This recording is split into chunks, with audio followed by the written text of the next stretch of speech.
Vusion, qui depuis le début de l'année désormais perd 45%, ça interpelle vraiment les actionnaires. On va regarder ce titre parce qu'aujourd'hui encore il est en train de sous-performer. Ça n'arrête pas, c'est pas une grosse baisse, moins 0,1%, mais une nouvelle fois, Vusion sous-performe le CAC et ne parvient pas à rebondir. Sur une semaine, il perd 8%, ce titre, 8% supplémentaire de baisse. Et donc ces auditeurs, ils nous demandent jusqu'où ira la baisse, d'après vous?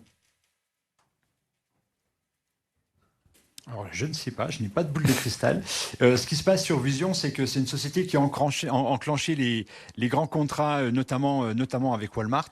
Et des contrats de ce type-là, on en aura d'autres, mais de moindre importance. Donc, on a encore beaucoup de contrats qui vont être signés, qui vont être divulgués.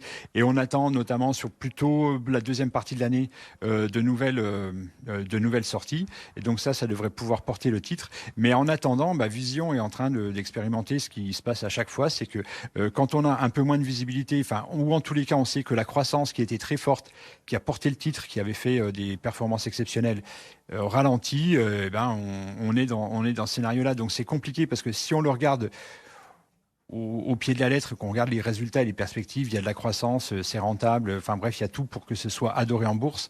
Et malheureusement, ça ne l'est plus parce que c'est cette logique de décroissance, de momentum qui est en train de ralentir. Donc, nous, on aime bien le dossier. Si on en a, il faut vraiment en avoir assez peu dans le portefeuille parce que franchement, en ce moment, c'est pas porté. Par contre, c'est un dossier sur lequel, dès qu'on verra effectivement, par exemple, à l'annonce de contrat, le momentum se renforcer, il est probable qu'on pourra revenir dessus parce que l'histoire est loin d'être terminée.